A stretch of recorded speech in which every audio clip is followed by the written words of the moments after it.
میں نے اپنا منصوبہ بنایا۔ میں رمضان میں جمعے کے دن مسجد دھماکے سے اڑانے والا تھا۔ خوشباش بچہ، دوست تھے، میں گلیوں میں کھیلتا تھا۔ ہائی اسکول میں مصیبت میں پھنسا رہتا۔ یہ مسلمان مجھے مارنا چاہتے تھے۔ سب کو مسلمانوں سے نفرت ہے۔ اگر میں کسی عورت کو حجاب میں دیکھ لوں یا اگر کسی مرد کو چپل پہنے دیکھوں اور اس کا رنگ بھی سانولا ہو تو اس پر بھروسہ مت کرو، اس پر نظر رکھو۔ اگرچہ میں مرنا چاہتا تھا، مجھے کسی سے نفرت کرنے کی زیادہ ضرورت تھی۔ مجھے کسی سے نفرت کرنے کی زیادہ ضرورت تھی۔ مجھے نہیں پتا تھا کہ مجھے نزدیک ہونا چاہیے یا میں ٹھیک تھا، پر میں وہاں بیٹھا رہا اور منصوبہ یہ تھا کہ میں وہاں بیٹھ کر انتظار کروں، بڑے غور سے۔ بس میں دیکھ رہا تھا۔ السلام علیکم برادر رچرڈ، ہماری دعوت قبول کرنے کا شکریہ۔ ٹورڈز ایٹرنٹی میں آپ کو اپنے ساتھ دیکھ کر ہمیں بہت خوشی ہے۔ میرا پہلا سوال یہ ہے کہ رچرڈ مکینی کون ہیں؟ کیا آپ اپنی زندگی کے بارے میں مختصراً بتا سکتے ہیں؟ وعلیکم السلام، بڑی خوشی ہوئی یہاں پر آ کر۔ اس کا بڑا پیچیدہ جواب ہے مگر مختصر۔ میں کیلیفورنیا میں پیدا ہوا، سنسنیٹی اوہایو میں پلا بڑھا، فوج میں بھرتی ہوا جب میں 18 سال کا تھا، اور بس ادھر سے میں نے کافی جگہوں پر سفر کیا، 2-4 جنگی دوروں میں حصہ لیا۔ 1979 میں پیناما میں تھا، ڈیزرٹ شیلڈ اور ڈیزرٹ سٹورم 1991 میں، اور 92 اور 93 میں صومالیہ میں تھا۔ پھر میں فوج سے خارج ہوا اور 2 سال کے لیے ایک عام شہری تھا۔ پھر فوج میں بھرتی ہونے کے بعد میں ریٹائر ہوا جب میں عراق میں زخمی ہوا تھا۔ پھر 2009 میں نے اسلام قبول کیا اور اب میں اپنے آبائی شہر جو سینٹرل انڈیانا میں ہے اس کی مسجد میں روز جاتا ہوں، اور اب میں دوسری جگہوں پر جا کر لوگوں سے بات کرتا ہوں اور بیانیہ کو تبدیل کرنے کی کوشش کرتا ہوں۔ اسلام سے پہلے آپ کی زندگی کیسی تھی؟ آپ کا کس پر ایمان تھا؟ میں بھی زیادہ تر امریکی بچوں کی طرح بہت سی عیسائی تعلیمات کے ساتھ پلا بڑھا۔ مجھے ان کے بارے میں پتا تھا، لیکن سچ کہوں تو مجھ میں قوم پرستی کا نظریہ پیدا ہو رہا تھا۔ مذہب کا اس میں کوئی کردار نہیں تھا، بہت افسانوی لگتا تھا، کچھ جادوئی سا، مگر میرا اپنے وطن پر ایمان تھا۔ میں لوگوں کو بتاتا ہوں، ایک بہتر مثال نہ ملنے کی وجہ سے امریکی جھنڈا میری سلیب تھا۔ یہ اس کی بہترین وضاحت ہے۔ اور پھر کیا ہوا؟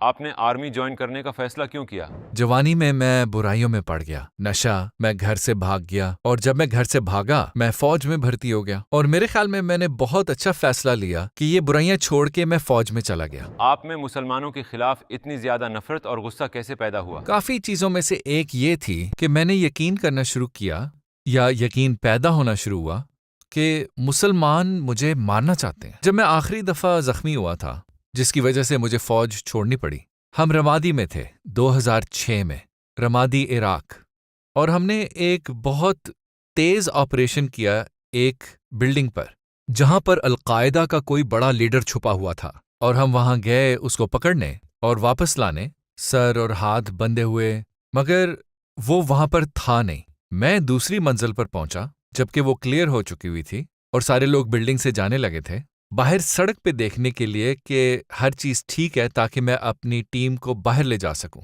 اس کے بعد مجھے کچھ یاد نہیں۔ بلڈنگ کے نیچے ایک بہت بڑا دھماکہ خیز آلہ تھا جو کہ پھٹ پڑا، اور میں جس کھڑکی میں سے باہر دیکھ رہا تھا میں اسی کھڑکی سے باہر اڑ پڑا۔ دیوار میں ایک بہت بڑی موری تھی جو کہ سڑک کے سامنے تھی، بم تھا، اور جہاں پر مجھے یاد ہے جو مجھے بتایا گیا وہ دھماکہ اتنا تیز تھا کہ میں سیدھا اڑ کے سڑک کی اس پار گرا، اور اس کے بعد مجھے کچھ یاد نہیں۔ تو مجھے یہ کہانی بتانے میں دقت نہیں ہے کیونکہ میں صرف وہ چیز بتاتا ہوں جو مجھے بتائی گئی تھی، کیونکہ مجھے کچھ یاد نہیں، مگر اس کی وجہ سے مجھے کافی تکلیف ہوئی، اس کی وجہ سے مجھے کافی چوٹیں آئیں جس سے ابھی بھی مجھے تکلیف ہے۔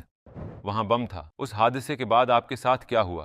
ذہن میں بہت ساری چیزیں گھوم رہی تھیں کہ یہ لوگ بس یہی کر رہے ہیں، یہ مسلمان مجھے مارنے کی کوشش کر رہے ہیں، اور اگرچہ میں مرنا بھی چاہتا تھا، میں کسی اور سے نفرت زیادہ کرنا چاہتا تھا، میں کسی سے زیادہ نفرت کرنا چاہتا تھا، اور وہ بہت آسان تھا چونکہ اس وقت سارے لوگ مسلمانوں کے خلاف تھے۔ میں یہ سارے خیالات گھر واپس لے کے آیا، یہ ساری نفرتیں، اور میں نے کہا کہ اس کے بارے میں کچھ کر سکتا ہوں، اور میں نے منصوبہ بنایا۔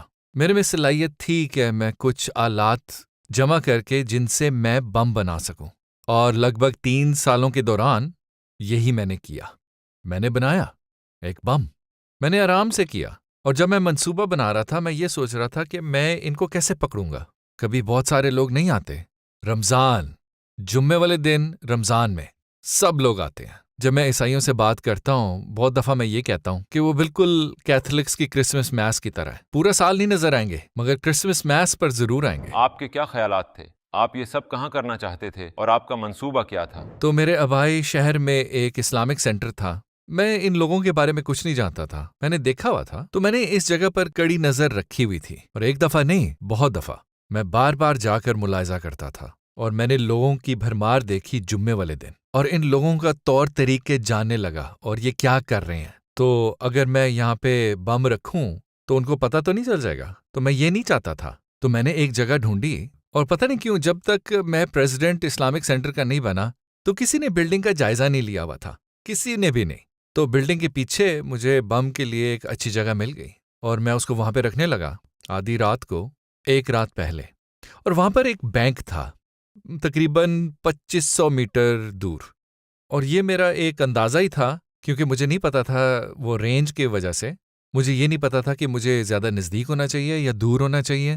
مگر منصوبہ یہی تھا کہ میں وہاں پہ بیٹھوں گا اور انتظار کروں گا، اور جب لوگ آئیں گے تو میں ٹیلی فون سے بم اڑا دوں گا اور بس وہاں پہ بیٹھ کے دیکھوں گا. کیا آپ اس طرح کے کام کے نتائج سے خوف زدہ نہیں تھے؟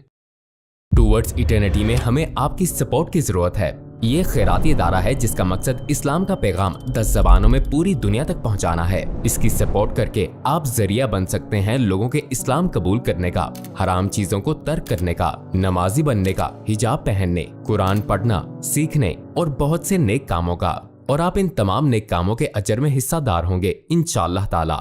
ٹوورڈز ایٹرنیٹی کو عطیات جمع کروائیں اور اس سنہرے موقع کو ضائع نہ کریں. کیا آپ اس طرح کے کام کے نتائج سے خوف زدہ نہیں تھے؟ میں ایک بڑا پیغام دینا چاہ رہا تھا. اب کافی لوگ اس کو احمق سمجھتے ہیں کیونکہ آپ ایسی حرکت کر کے کیسے بچ سکتے ہیں. میرا بچنے کا کوئی ارادہ نہیں تھا. مجھے پتا تھا کہ میں پکڑا جاؤں گا. مجھے پتا تھا میرے پہ کیس ہوگا اور مجھے پھانسی ہوگی. مجھے منظور تھا اور مجھے پتا تھا مجھے امریکی جھنڈے والا کفن نہیں ملے گا. مگر مجھے بس یقین تھا کہ وہی لوگ مجھے بعد میں مجھے ایک ہیرو تسلیم کریں گے کیونکہ میں ٹھیک تھا. تو پھر میں مسجد کے اندر گیا. میں بم کی جگہ دیکھ چکا ہوا تھا، سب سے اچھی جگہ، اور ہر چیز تیار تھی دھماکہ خیز آلات کے علم کے ساتھ. اور میری بیٹی نے مجھے ایک دن اپنے دوست کے بارے میں بتایا جو کہ مسلمان تھی، اور میں غصے سے پھٹ پڑا. تو میں نے سوچا میں ناکام ہو چکا ہوں کہ میں اپنے خاندان کو مسلمانوں سے بچا سکوں. میں اپنی بیٹی کو اسکول میں دوسرے مسلمان بچوں سے نہیں بچا سکتا. یہ میرا سارا المیہ تھا اور میں بس پاگل ہو گیا. اور میری بیٹی جو کہ 7 سال کی ہے وہ مجھے دیکھ رہی ہے جس طرح میں ہر چیز ہار چکا ہوں، اور اس کی آنکھوں میں ایسا سوال اٹھ رہا تھا کہ کیا وہ مجھے پیار ابھی بھی کرتی ہے کہ نہیں، کیونکہ میں اتنا نسل پرست ہو چکا ہوا تھا یا مسلمانوں کے خلاف تھا صرف اس لیے کہ وہ ایک خاص طرح دکھتے ہیں یا وہ کوئی خاص چیزیں کرتے ہیں. بس یہی تھا. مسلمانوں کو مختلف گالیاں دینے کے بعد میں اپنے کمرے میں چلا گیا اور میں اپنے بستر پر بیٹھا اور میں رو پڑا. میں نے اپنے آپ سے کہا تمہیں ثبوت چاہیے ہوگا. تمہیں تو پتہ ہے کہ تم ٹھیک ہو اور تمہیں پتہ ہے یہ لوگ برے ہیں، یہ ہم سب کو مارنا چاہتے ہیں، مگر میرے پاس کوئی ثبوت نہیں تھا، کوئی اصلی ثبوت جو کہ میں اپنی بیٹی کو دکھا سکوں. وہ میرے پاس تھا ہی نہیں. تو وہ مجھے ڈھونڈنا پڑا. مجھے ثبوت کہاں سے ملے گا؟ مسجد میں سے اور کہاں. مگر میں ادھر جانا نہیں چاہتا تھا تو میں تھوڑا پریشان تھا. تو ظاہر ہے مجھے کافی گھبراہٹ ہو رہی تھی، مگر میں کوشش کر رہا تھا کہ میں گھبرایا ہوا نہ نظر آؤں. مگر مجھے بعد میں پتہ چلا کہ ان کو پتہ تھا میں گھبرایا ہوا تھا اور پریشان تھا. اندر جا کے میں ملا اور میں نے متعارف کرایا کہ میں اسلام کے بارے میں کچھ جاننا چاہتا ہوں. یہ مکمل جھوٹ بھی نہیں تھا، مگر میں نے انہیں پوری بات نہیں بتایا کہ میرے اصلی خیالات کیا تھے. میں 2-4 لوگوں سے ملا. جمعے کا دن تھا کیونکہ مجھے پتا تھا کہ وہ لوگ وہیں پہ ہوں گے جمعے کے دن. میں نے خطبہ سنا اور مجھے بہت اچھا لگا. میں نے کہا نہیں، یہ صرف کہہ رہے ہیں کیونکہ میں یہاں پہ ہوں. انہوں نے بندے بیسمنٹ میں چھپائے ہوئے ہوں گے پروپیگنڈا کے لیے. یہ سب خیالات چل رہے تھے میرے ذہن میں. پھر انہوں نے مجھے قرآن پیش کیا اور مجھے کہا گیا کہ اس کو گھر لے جائیں، اس کو پڑھیں، اور اگر کوئی سوالات ہوں تو واپس آ کر ہم سے پوچھ لیں. میں اتنا خوش تھا کیونکہ میرے ذہن میں کہ مجھے تو سارا ثبوت مل چکا تھا اور اس کو مجھے کوئی سمجھائے گا بھی. یہ تو لاٹری جیتنے سے بھی بہتر ہے. مجھے تو کچھ کرنا ہی نہیں پڑا. تو پھر میں نے وہی کیا. میں نے پڑھا اور پھر میں واپس گیا اور بار بار جاتا رہا. اور وہ کافی حیران ہوئے کہ یہ غیر مسلم پھر آ جاتا ہے. میں نے پڑھا اور میرے پاس بہت سارے سوال تھے آپ نے کہا کہ آپ سے میں پوچھ لوں، تو اب میں آ گیا ہوں۔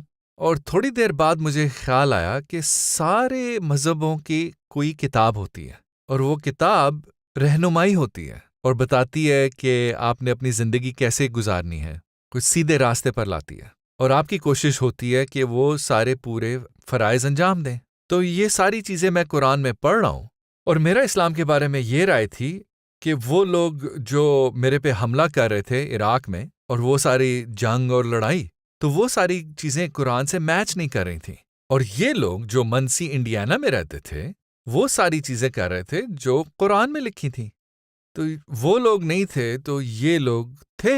میری ذہانت کی کسی نے تعریف کبھی نہیں کی، مگر اس وقت مجھے خیال آیا، سچ یہ تھا، جن لوگوں کو میں نے دیکھ کے سوچا کہ اسلام ایسے ہے، وہ لوگ اچھے نہیں تھے۔ یہ اسلام نہیں ہے، یہ اسلام کی طرح ہے۔ تو پھر میں بدلا، آہستہ آہستہ۔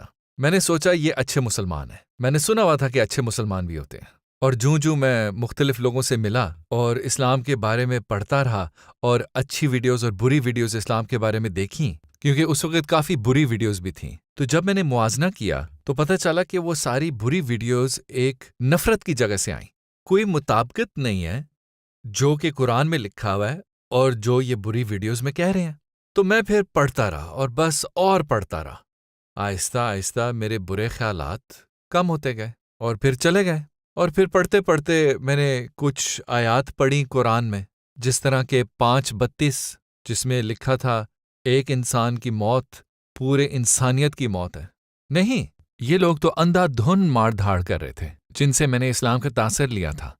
ٹھیک ہے، چلیں پھر کیا کرنا ہے، تو قرآن پڑھتے جائیں، اور پھر آپ کو کچھ اور آیات ملتی ہیں قرآن میں سے، جیسے کہ اللہ نے ہمیں مختلف قوموں میں بانٹا ہے تاکہ ہم ایک دوسرے سے سیکھ سکیں، نہ کہ ہم ایک دوسرے سے نفرت کریں۔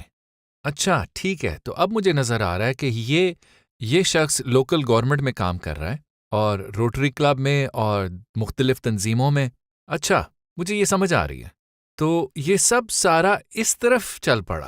تو وہ کون سی بنیادی چیز تھی جس نے آپ کو قائل کیا کہ اسلام ہی 100% سچا دین ہے؟ ہاں، تو مجھے احساس ہوا کہ اسلام میرے لیے ٹھیک ہے اپنے قرآن پڑھنے سے اور قرآن کے ترجمہ اور تفسیر پڑھنے سے۔ تو میں لوگوں کی باتوں پہ یقین نہیں کرتا تھا جب وہ کہتے تھے کہ اس کا مطلب یہ ہے۔ میں واپس جا کے اس موضوع پہ تحقیق کرتا تھا۔ تو قرآن پڑھنے سے اور یہ احساس کرنے سے کہ یہ میرے اندر کچھ اثر کر رہا ہے، بلکہ یہ الفاظ میں پڑھ بھی رہا ہوں اور میں ان لفظوں کو محسوس بھی کر رہا ہوں۔ تو حقیقتاً آپ نے کب کہا مجھے مسلمان ہو جانا چاہیے؟ اپنے خوابوں کی وجہ سے، جن میں مجھے ایک ہدف پر خون نظر آتا تھا۔ ٹارگٹ کے اوپر میں رائفل رینج پر تھا، جہاں پہ آپ بندوقوں کے ساتھ مشق کرتے ہیں۔ میں وہاں پر ایک کاغذ کے ہدف پر فائر کر رہا تھا، اور وہ دشمن کو دیکھنے کا ایک ذریعہ تھا۔ میں اپنے دشمنوں کو ایک غیر انسانی طور پر دیکھ رہا تھا، کیونکہ وہ صرف ہدف تھے، انسانوں کی زندگیاں ختم کرنے کا احساس سے نمٹنے کا موقع تھا۔ اور مجھے یاد ہے میرے آخری خواب میں ایک کاغذی ہدف میں سے خون نکل پڑا۔ میں وہاں گیا اور اس کو میں نے صاف کیا، مگر خون نہیں رکتا تھا۔ وہ وقت تھا جب میں نے فیصلہ کیا مجھے مسلمان ہونا چاہیے، کیونکہ اب میری انسانیت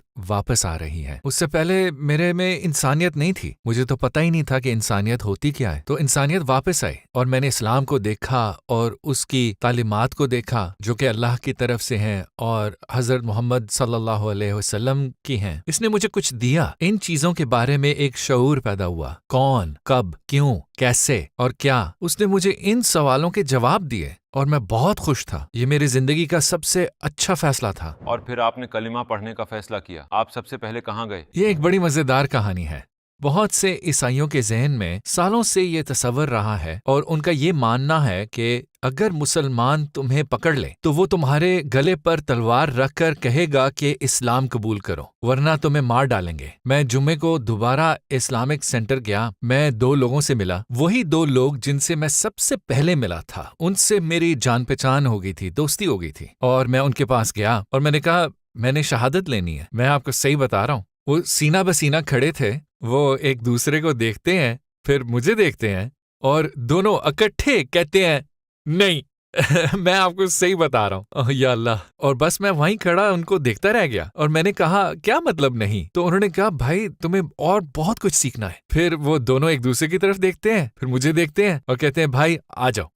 میں آپ کو صحیح بتا رہا ہوں، کافی مزیدار تجربہ تھا۔ پھر میں وہ دیکھ رہا تھا اور پھر میں نے انگریزی میں بولا، پھر میں نے عربی میں شہادت دی، اور جب میں عربی میں شہادت دے رہا تھا تو میری عربی اتنی اچھی نہیں تھی کیونکہ میں نے کبھی عربی پڑھی نہیں اسکول میں، تو مجھے ایسے لگا جس طرح ایک بہت بڑا وزن میرے سے اٹھایا گیا ہے۔ میں بس وہاں کھڑا رہا اور اپنے ہاتھ ایسے پھیلا کر بس کھڑا رہا، اور بس مجھے وضاحت کرنے کا طریقہ نہیں آتا، بس ایسے لگتا تھا کہ میں دوبارہ پیدا ہوا ہوں، مجھے ایک نئی زندگی ملی ہے۔